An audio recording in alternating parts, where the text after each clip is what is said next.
And you're all set, Kristyn. Sounds good. Thank you so much, Chris. I think that Michelle is actually going to kick us off. I am. Thanks, Kristyn. Good morning, everyone. I'm Michele Forte, the manager of student supports for SUNY Online. Thank you so much for being here. Excuse me, I'm here with colleagues from SUNY Online, as well as from 3 of our campuses, 2 undergraduate, 1 graduate, to talk about the SUNY Online Student Success Inventory, or SOSSI, as we call it. And the SOSSI is one of the student support tools about which we're excited to see implemented across several of our campuses now. Supports, for online students, generally speaking, acknowledge that this is a modality that can bring some unique challenges for many of our students. And while we love and support the access, right, that online studies can bring, we also want to ensure that students are prepared. And the SOSSI is one of these tools in a suite of holistic thinking about how to ensure that, or at least move towards ensuring that. It's a homegrown tool, but a SUNY-wide homegrown tool, so it's a sort of a wider home, I guess. It is, Kristyn, you can advance the slide, sorry about that.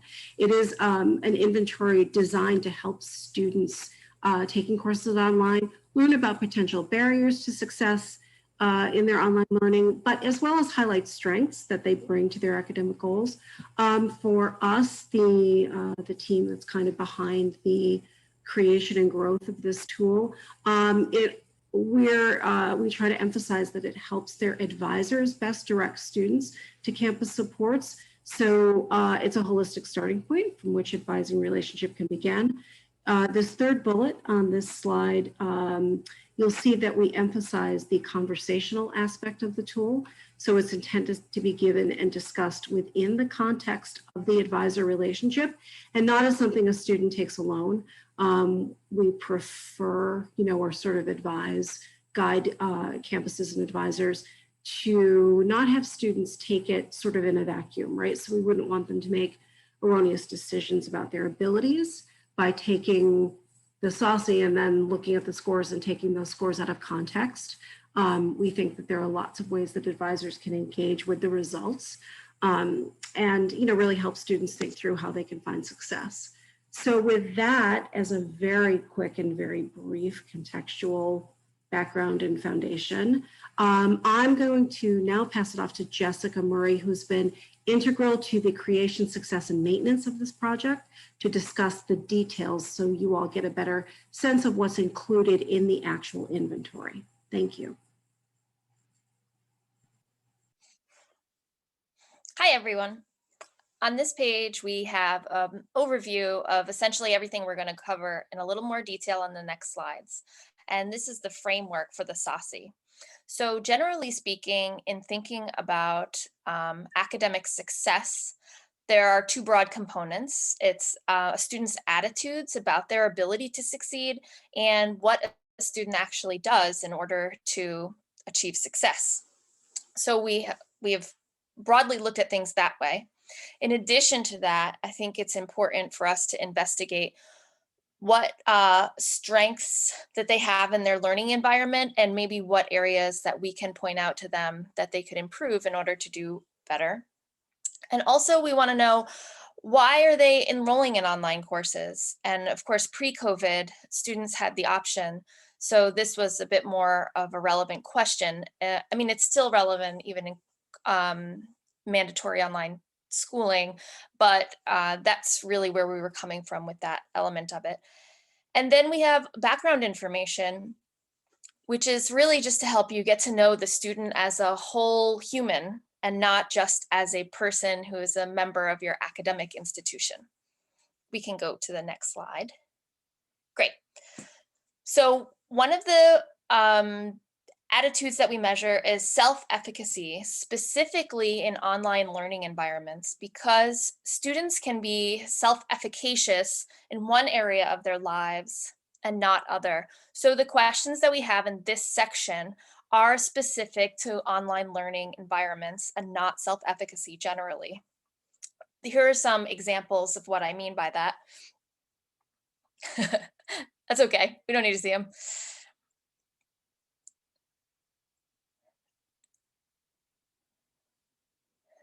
Uh-oh, everything's all haywire. Sorry, I did this one other time with Google Slides. I gotta go get them. I'll be right back. But you can Oh. still talk about those examples, Jessica. Yeah, so we have an example is how do you believe you might be able to be successful in an online course? So basically all the questions ask about attitudes, about thinking, not actual behaviors, and they ask specific questions about online courses.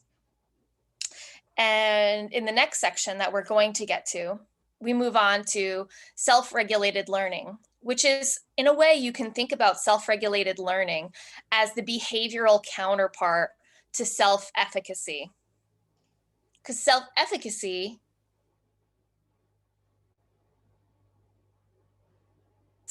the belief learning is the actual behavior that helps students be successful. So it's important to measure both things, because when there's a disconnect between how they believe they might be able to do and what they actually do to support achieving those goals, then that's an area that we can help them strengthen.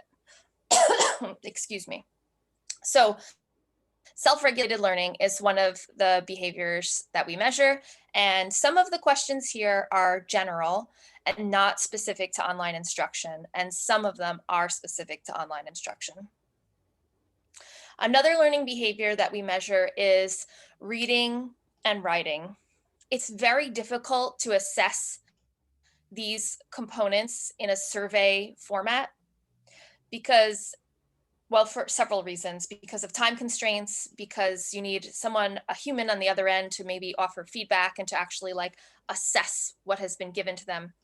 So really what we've done here is created questions that address both attitudes and behaviors regarding reading and writing habits. And there's some examples of the things that we ask in that case.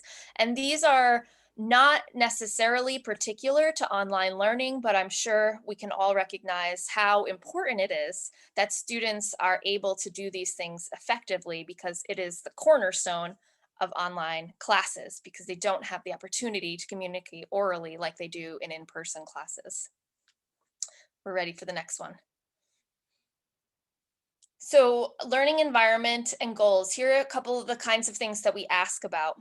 We really try to get a handle on how the student understands about the time required to do online courses. And I think now that many students have had the chance to take an online course, that the myth about online courses taking less time is probably less prevalent than it was.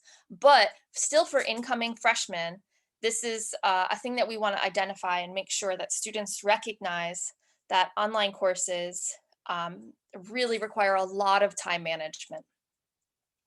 We're also interested in asking why they are taking these specific courses and why they are taking them online. That's why we ask about educational goals. And we ask about tech access and literacy. So some students may believe that they can take online courses and that they might be able to complete them entirely on their smartphones, which we would not advise. And so some of these questions here ask not only to get at, do students have a realistic understanding of the kind of software and hardware that they need to do these programs, but also, do they have a plan for if they don't have those things in their home, how they're going to access them? Because a lot of what we want to do here is just make sure that they have a good plan in place. We want to take preventative steps in order to ensure their success rather than catching the problems after they happen. Next slide. Great. And then we ask about background information, such as their age, their gender, their race, their ethnicity, and residency status. We ask if they've ever taken college classes before. We ask specifically about online classes, and that information is helpful usually in a lot of different ways and not, just specifically in helping them decide if they're going to be successful in online learning. Next one. So here's how the process works. The process is that campuses get a link that they can distribute to their students. And the students click the link and it takes them to a survey that's hosted by Qualtrics. After the students complete the survey, An email is sent to an advisor or mentor at a college that's determined, by the college beforehand, and it gets the students' entire response report and a bit more detailed information. But no information at this time goes to the students. The students do get a close message, but they don't get the results directly to them. And so after the advisor gets the response report, then we try to help the advisor think about different ways that they can use that information to help their students prepare themselves before they begin courses in order to be most successful. And that can happen via in-person conversations, via email, and actually we'll learn about a couple different ways that some of our campuses have been executing this last step in the next part of our presentation. Next slide. So we've also created a guidebook, and we give that to our schools as well. And there's a lot to take in about this, and so this helps us because I know I can tell you everything that you want to know, but you're only going to be able to remember bits and pieces. But then you have the guidebook, so you can just look at that later. It explains the scoring, it explains how you should use the SOSSI and maybe how you shouldn't. It also provides resources, and it gives examples of ways that you can talk to your students about the different aspects of their results. Next slide. Great. So in the SOSSI report, this is an email report that comes to advisors after students have completed the SOSSI. It has 3 levels of information. The top level is the quick view, and for each of the major components that we've measured, it just says, the student's good in this area, okay, or there's concerns. Then below that, there's a bit more detailed information, such as some scores and some flags that we've embedded that talks about the student-specific responses to questions. And then after that, you have the complete response report with the student's response to every single question. So these 3 different levels of information are designed to accommodate people who just need to get to the point and kind of figure out what are the things that the students need, but also provide the depth of information that we have when it's necessary to look at that level. Next one. This is an example of the report. So you can see the quick view with the color coding, and then it gets a little more detailed below. Next slide. Again, this continues. This is the 2nd level of information. Next slide. And here is an example of what one of our advisors from a school had sent to a student after receiving their results. So we include this just to give people an idea of what they might say to students because, well, if we don't have to reinvent the wheel, then why should we? So here we are with an example for you. Next slide. Thank you, Jessica. Sure. And by the way, if anyone has any questions, please feel free to put them in the chat. We are going through these slides pretty quickly because we want to save a lot of time for our campus friends to tell you all about how they're using the tool. So please feel free to put those in the chat. But this is just a quick snapshot of the SOSSI usage. So we launched this in the summer of 2019. It was our pilot. So we were working with a select group of campuses to get this going.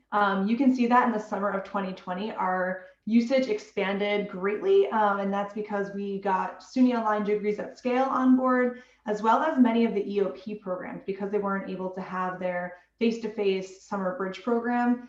They utilized this as, again, a starting point for the conversations between the EOP advisors and their students. And again, we're hoping that this does increase over time, but the initial first year really was a pilot, so we could do some reliability and validity testing, make sure we were tweaking the instrument, which we did a lot of those things. We didn't really talk about that today, but we did a lot of those things during that first year and are kind of continuing to do those as we move on. Since it is a homegrown tool, we do want to make sure that it is effective.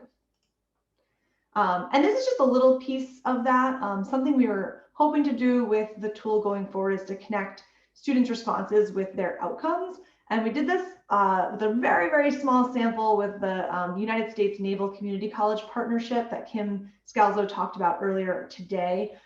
We were able to take a look at their first term grades. So they took a course that was like a 7 or 8 week course at Empire State College, and we were able to look at their grades and some of the SOSSI data, some of the starfish data, because we were using starfish with that population as well for early alerts. And A couple findings here. We found a positive relationship between self-efficacy and self-regulated learning on the SOSSI, which of course makes sense, but we were just looking at this again in another population. And then also with the kudos that they were getting from Starfish, which basically is faculty giving some sort of praise to the students, we saw a relationship between higher number of kudos and also the self-efficacy and self-regulated learning scores, which again makes sense, but it's good to see it validated in the data. It shows that, students aren't all just scoring themselves highly on this scale, and the ones who actually are tend to actually have the academic behaviors that are beneficial for them. So again, that's just a little glimmer of what we hope to do more of in the future. Very small population, but we wanted to share that with you all today because that was something we did recently. So again, we wanted to save the bulk of this time for our campus testimonials, our case studies, our showcase. So we have 3 campuses, like Michele said earlier: SUNY Adirondack, Fashion Institute, and the University at Buffalo here with us. And I'm going to pass it over to Mary to get us started, introduce herself, and talk a little bit about how they've been using the tool. Each of these campuses has been using it a little bit differently, so I think you'll find a lot of interesting stories here and different ways of using it. So I'm going to pass it over to Mary. Great, thank you, Kristyn. Yeah, so my name is Mary Del Savio. I'm the Director of First Year Experience at SUNY Adirondack, and as you can imagine, last year's first year experience was interesting for so many students on our campus. And part of my role last year was to develop an online orientation for our new incoming students. And my role is also newer to the campus. We've had our Title III grant for about 2 years, and we've had my role for about 1.5 years on our campus. And also under the Title III grant, in my office, we have several academic success coaches and peer coaches or peer mentors that the grant has brought to campus, which are a wonderful resource. But like so many other things last year, there were just a lot of challenges in connecting. So we had all of these resources and people, and then we had to connect to the people to our students. So we have this online orientation that was built last summer. And then our success coaches and our peer coaches needed a real way to engage with the students.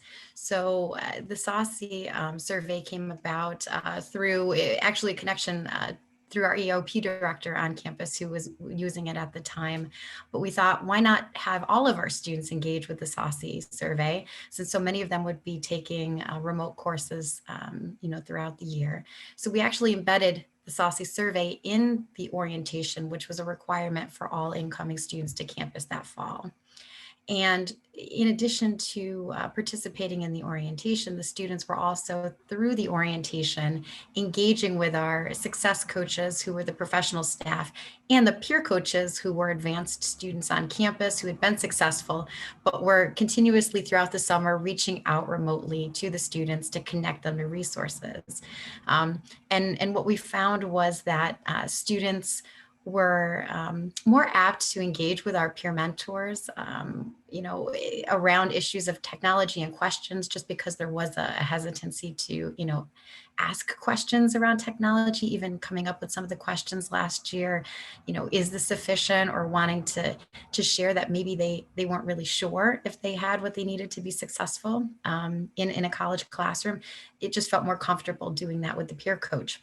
So what we developed was through the SOSSI survey, taking the report that would come to us through the orientation, the staff, the professional staff in my office would distill that information into that good, okay, and concerns area, and create a rubric for those peer coaches, and really have them focus on the concern area when communicating with the students, the new incoming students. So those concern areas, we would then match up with the rubric to resources we had on campus. So for example, in the example that you saw, I think Mary had some issues around access to technology, and then maybe, feelings of confidence engaging with technology. And so that rubric would then direct our peer coaches to reach out to Mary and say, hey, congratulations, welcome to campus. We're so excited to see you. Did you know we have these resources on campus and loaner laptops and access to MiFi stations? Additionally, as a new student, I also had a learning curve with technology, and I connected to the IT center that had some tutors. Would you like me to set you up with those folks? And I think that rubric was really useful, throughout the summer months. The other nice piece about our peer mentors is that they do work with our freshman seminars in the fall.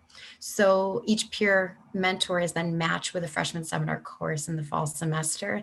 So those connections and, conversations could continue throughout that fall semester to support students.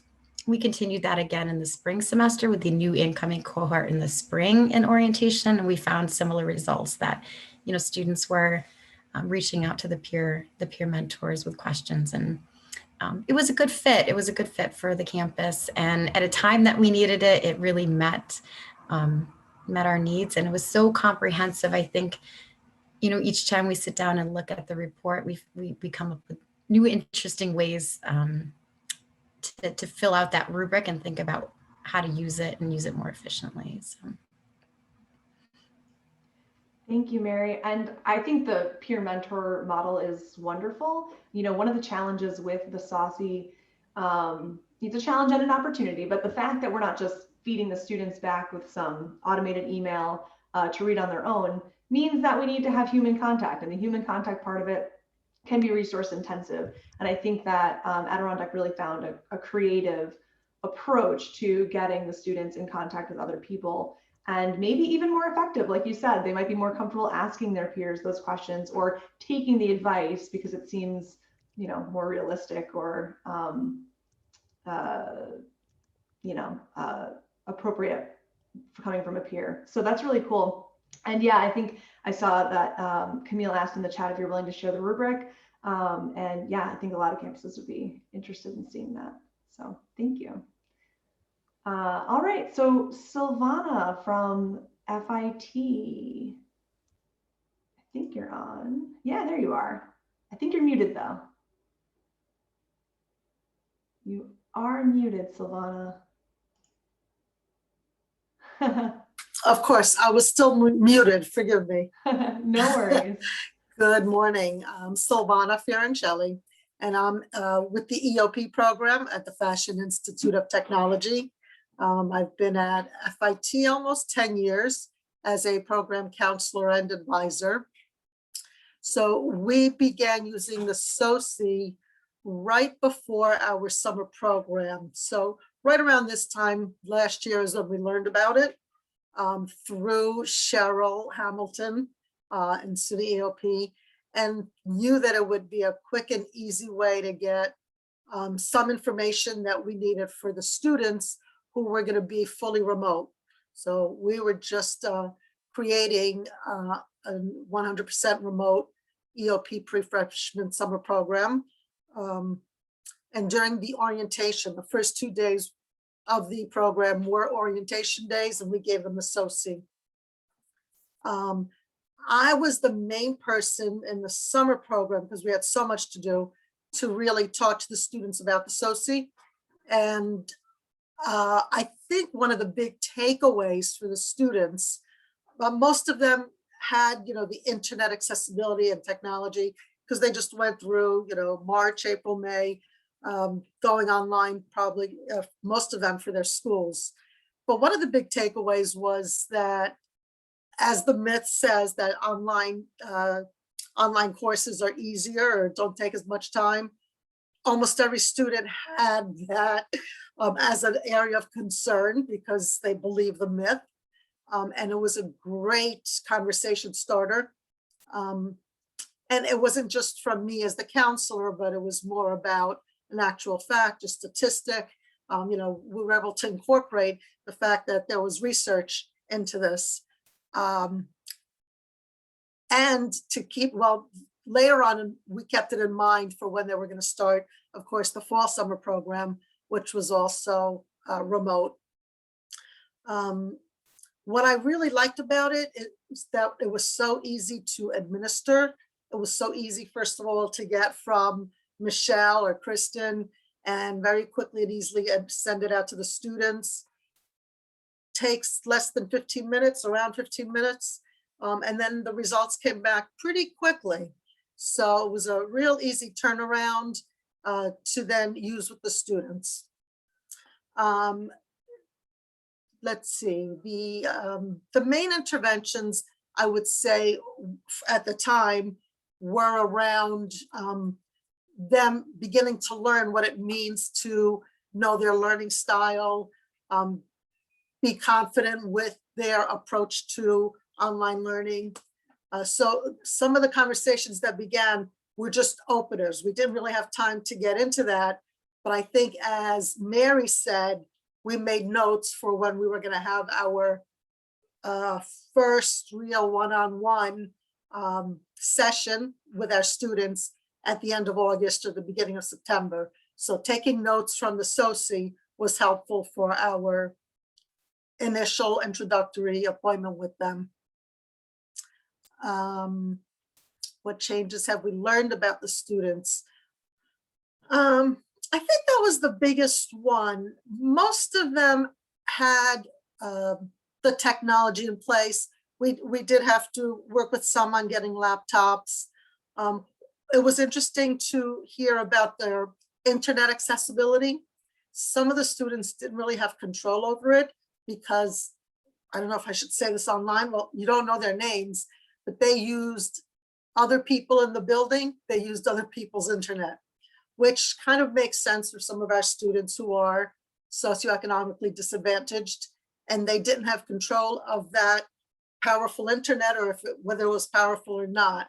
So it didn't seem to cause too great a problem in the summer program or for the students, because I didn't really hear about it after the start of the program. I didn't hear about that internet lack of accessibility. I think that's it for now. Sounds good. Thank you. And we'll move on to Josh and Paige from University of Buffalo. Thanks so much, Kristyn. My name is Josh Hine. I'm the Director of Academic Success Initiatives at the UB School of Social Work. And I'm joined by Paige Muller, our Student Services Graduate Assistant. Paige is just going to chime in periodically while I'm sharing a bit about how we use SOSSI and our approach with SOSSI. So Paige, feel free to unmute and interrupt me if I'm forgetting something. But just some background on our programs in the School of Social Work. As noted here, we have all graduate students. So we use this with all of our MSW, Master of Social Work programs. Some of those programs are fully online. Some are in person but have the opportunity to take online courses. Almost all of our students will take at least one online course at some point, post-COVID, of course. They're all currently in online courses. But as I'll touch on, we have all students complete this assessment regardless. So we collect, and we have collected data about readiness as part of a pre-orientation course that all students complete for some time now. We moved to SOSSI when SUNY transitioned away from a prior assessment model that we were also using then. But basically our hopes with these assessments are to gather information about possible interventions and intervention areas ahead of the semester and ahead of orientation. And so we work with students on the results through both group work at orientation and then individual work as the semester goes. So we kind of have a two-pronged approach to how we handle the SOSSI results. So the first way we worked with students on this is through our orientation events that take place after all students have completed this in the pre-orientation course. The pre-orientation course is mandatory, so every student that starts with us completes this assessment. So during orientation, we show some group averages of results. We chart the results and have a few slides where we discuss where possible concern areas were most prevalent. And then we dive into strategies for addressing those areas right in that session. Our thought being that chances are if students didn't self-report that those areas are that they need to work on, that it still helps to kind of reinforce some of those skills.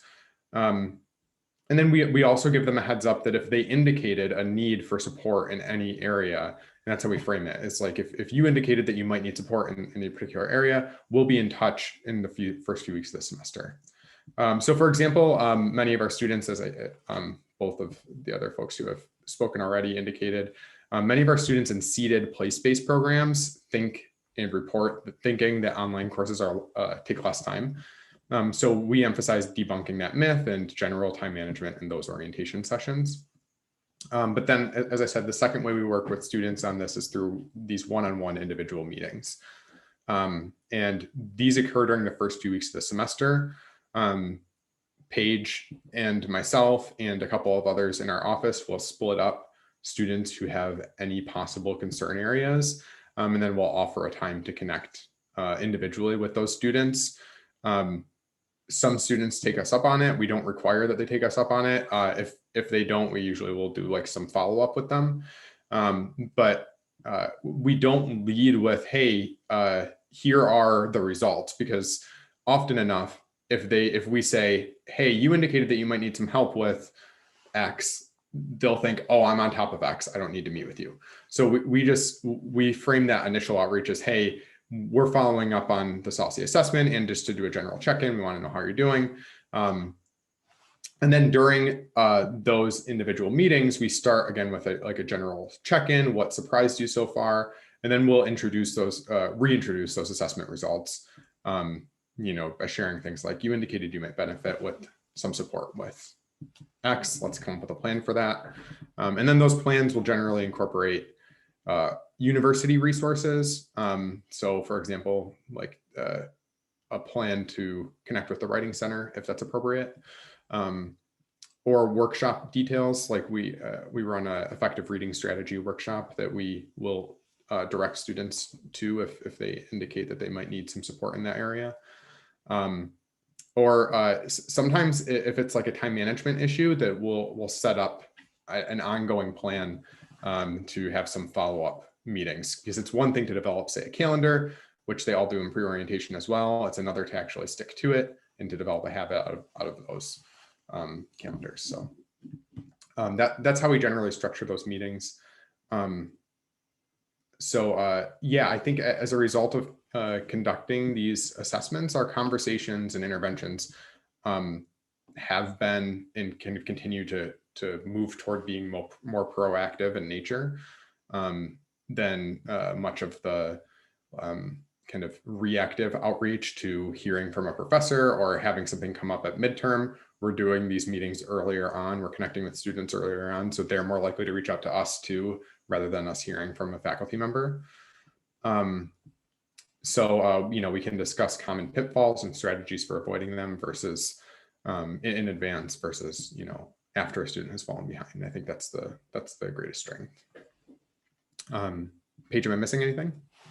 Yeah, I would just kind of like to piggyback off of that and just say it really has helped a lot with being proactive. So as Josh said earlier, we do reach out to these students in the beginning of the semester. And if we didn't do that, I don't think a lot of these students would ever reach out to us. And I've had these conversations about time management, about stress, and these really basic things that would prevent them from being successful throughout the whole academic year. So again, it's really helped us to be proactive and really helped us to get students help that need it really early on.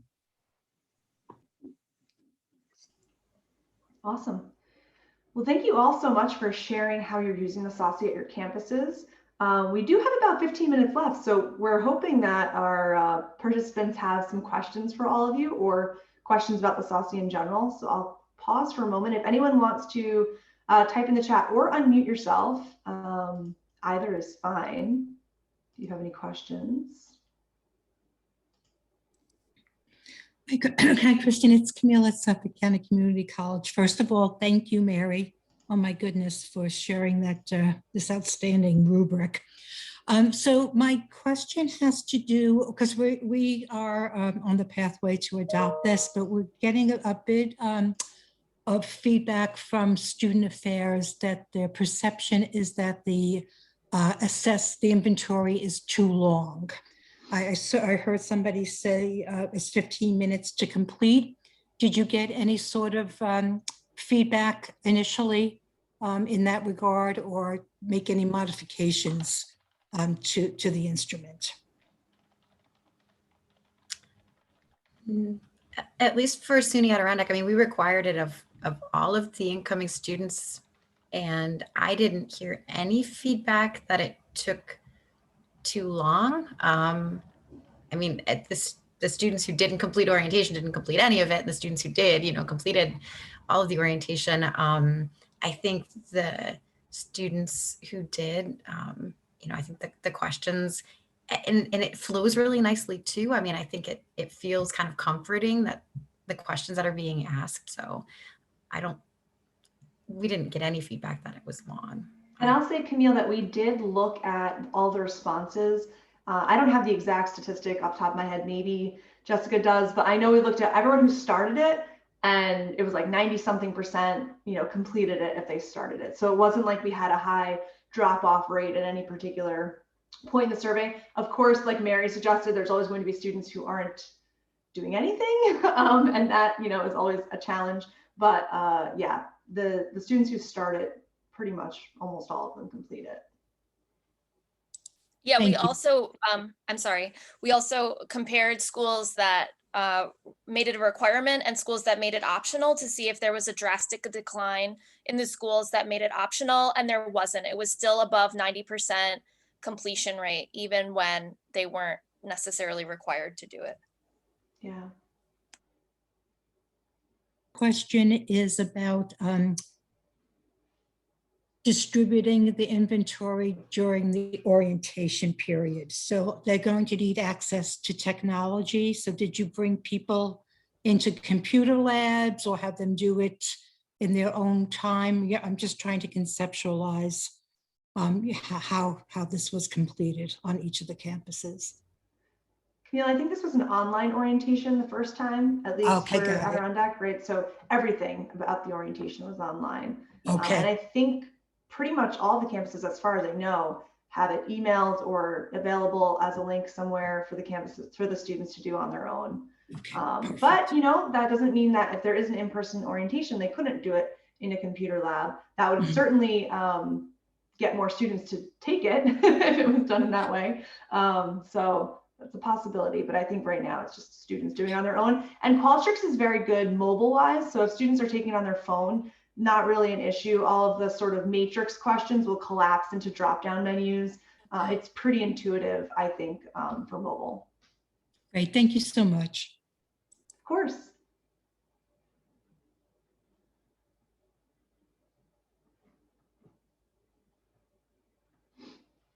Yep, I'm looking at your comment, John.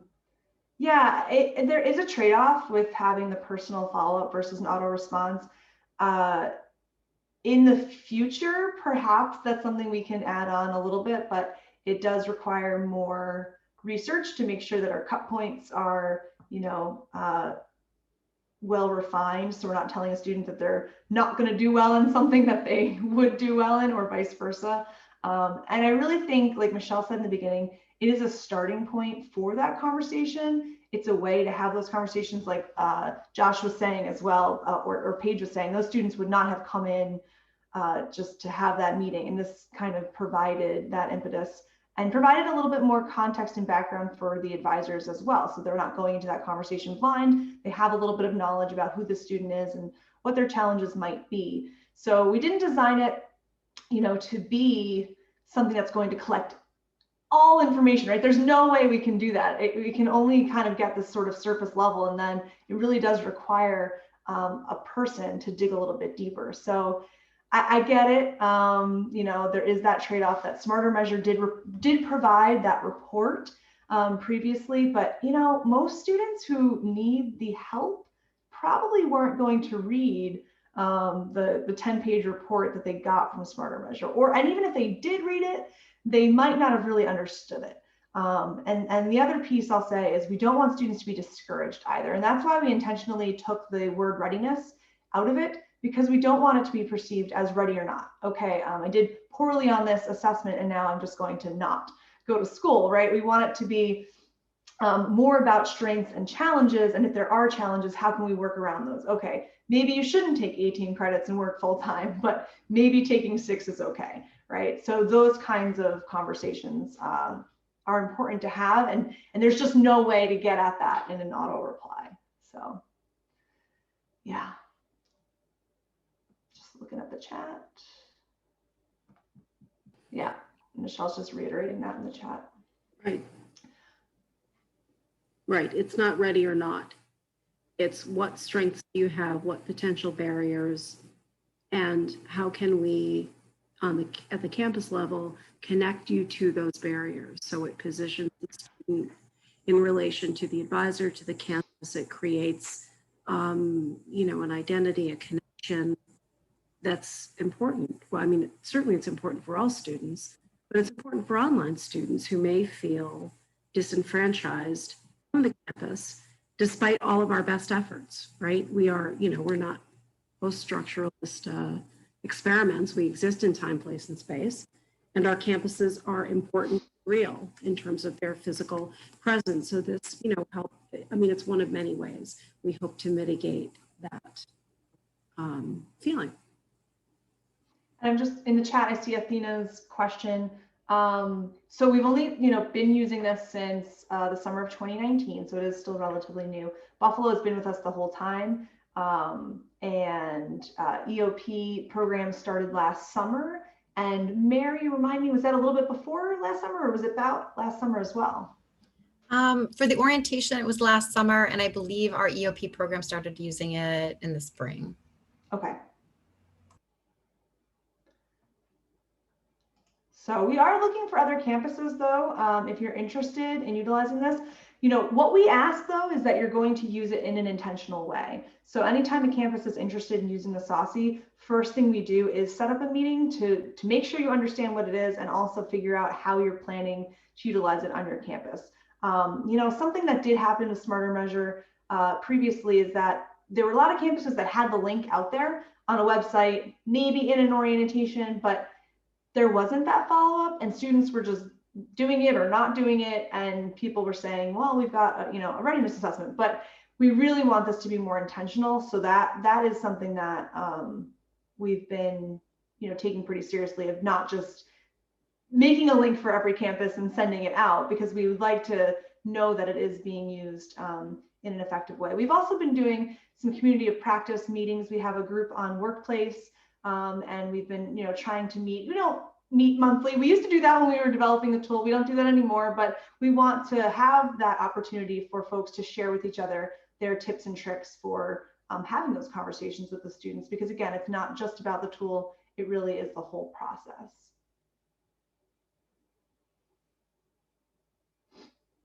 Yeah, so John, do you want to say any more about that? You used it for your online instructor training to get them to kind of put themselves in the shoes of the student, right? Yeah, and it worked out really well. I got a lot of comments in our, we trained about 160 faculty last summer before the remote semester started. And it really opened some eyes to what the challenges were for students in general. And of course, COVID just magnified those challenges. So yeah, it's, you folks were good enough to work with me to figure out who the faculty inquiries were, so that you didn't have to spend a lot of time, you know, working with those. And actually, just a shout out to you folks. You were so great in helping me get this set up and working in the first place. And I really appreciate that. We did use Smarter Measures before this. And, you know, there's so many advantages to this new system. I'm glad you were able to put the time in to develop it. Thank you, John. Are there any other questions? We have about 5 minutes left.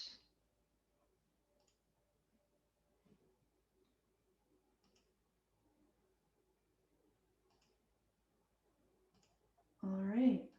Well, if there aren't any other questions, let me see if we have a slide. There are some email addresses. Oh no, we left our Buffalo folks off of there. I'm so sorry. We'll get that. If you want to put your email in the chat, go ahead. And if you have any questions, let us know. Michelle is the main point of contact for the SOSSI going forward. Jessica has been our graduate student assistant since the beginning of this development of this tool, and she has been amazing and fantastic, and she's graduating. She recently got her PhD this semester, so she will no longer be working on this project with us in that capacity. We will miss her greatly. So thank you so much to Jessica. But again, going forward, Michelle will be the main point of contact for this project. So if you have questions, let us know. If you're interested in using it, again, send an email to Michelle and we'll have the conversation and see if it's the right fit for your campus. And thank you again to all of our campus presenters today. You know, this tool is pointless if nobody's using it, so we always want to hear how you're using it. And I think, you know, sharing those different use cases, you're all doing it a little bit differently, is always great to hear for other campuses thinking about how this could fit in their environment. So thank you all so much. I believe this Zoom room is staying open all day for the presentations. I think there might be a break and then another presentation, but I think Chris Lynch will let us know that.